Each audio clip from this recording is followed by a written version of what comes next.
Welcome to Coruzant Technologies, home of the Digital Executive Podcast. Welcome to the Digital Executive. Today's guest is Keyur Patel. Keyur Patel is the founder and chief technology officer of Arrcus.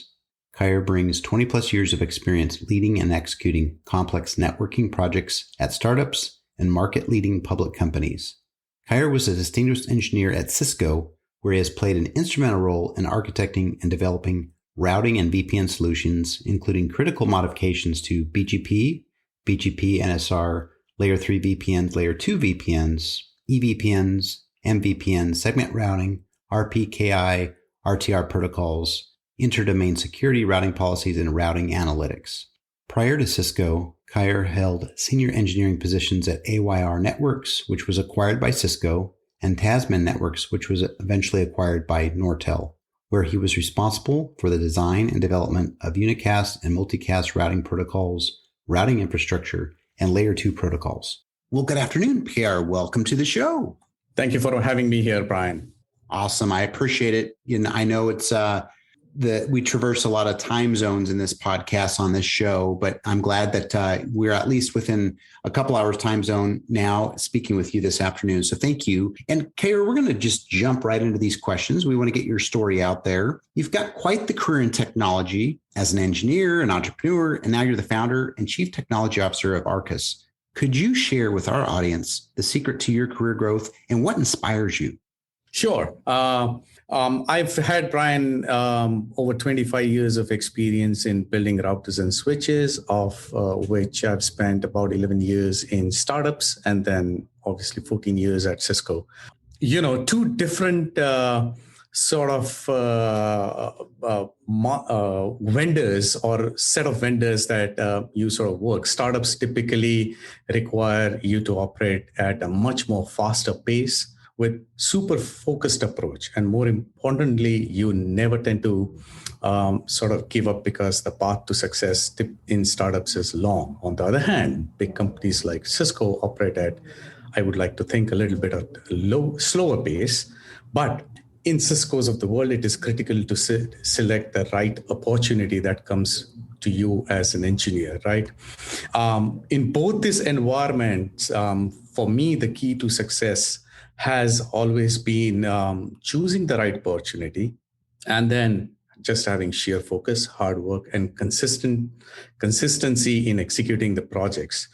And then always try and improve oneself and do one up when you execute projects after projects and try and excel in that area and stay connected with technology. I'd say one more thing. All these things are never so much possible without having a right mentor. And while every career transition requires you to, can help always with the right mentorship, but this mentorship is far more critical in an earlier part of your career. So if you got a right mentor, it'll always help you excel. And then you talked about what inspires me. Brian, I'm a networking guy at heart. I love creating new technologies and building cool products that I can help deploy and build networks out of it that are simple to manage and that would end up enriching end user experience. Yeah. I love that. I really, really do. And at the end of the day, we've talked about this on so many podcasts here, it's the people is at the core of it. Whether you're mentoring somebody, whether you're networking, there's a lot of technology we talk about. We've had, I'm telling you, all kinds of people on this show that are literally computer scientists, right? But at the end of the day, it comes back to the people. So I appreciate what you shared with us today. And Keyur, your company is called the Hyperscale Networking Software Company. Can you elaborate more on this? Sure. So Brian, when we started this journey, amongst the many trends we were seeing, a couple of trends that turned out to be very exciting and interesting, I'd like to cite out here, where we noticed content is moving a lot more or was moving a lot more closer to consumers. And data was rapidly moving from on-prem into the cloud. What this meant when we started off was that we were seeing a shift where enterprises and service providers had to evolve from centralized framework that they had to distributed framework with newer services and applications starting to get deployed at the edge or wanting to have those applications be deployed to edge with a connectivity in cloud. Obviously, what this resulted into is tremendous explosion in connectivity that started to place new demands on networks, right? Requiring agility, flexibility. And at that point, the networks were no longer internet scale, but they were more hyperscaled. And legacy networks were just not built to address some of these challenges that we were talking about. So this was the problem we started off with, which Arrcus has tried to solve with a unified platform that we've built that can be on the cloud, that as well as can connect to on-prem, spanning a single fabric, which is pretty much a software-driven and programmable. Therefore, delivering ultimate, I would call, flexibility and business agility. At the end of the day, this is all about end-user experience, which it can help and reach. Yeah. Absolutely. And the customer experience is really where it lies. Whether you're using basic technology from, let's say, back in the day, the abacus, right? We went to the calculator and now we've got with this quantum computing, right? At the end of the day, we're trying to solve an issue and provide that most ultimate customer experience. So I appreciate the share on that. I really, really do. And Keyur, you're obviously leveraging some new and emerging technologies, which we were just talking about within your tech stack. Is there anything you might be able to share with us today? Oh, yeah. So in order to go after this problem that we talked about, we had to, start with first principles when you start to look at networking products, mainly that are software driven, right? So the software that we have come up with is designed from first principles, fairly absolutely modular, that goes after what we call as multi-core architecture.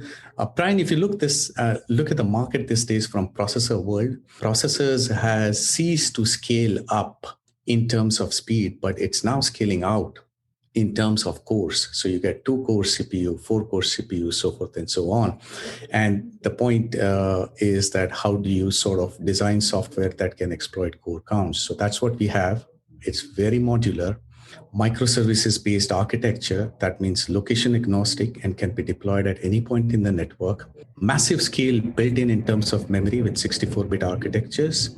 Very open from standards perspective on a northbound, fully programmable, right? So you could control these products from single point in cloud and therefore manage hundreds and thousands of these point speed switches or routers from one point in the network. Single architecture, single software, absolutely scalable. That's what we came up with. Yeah.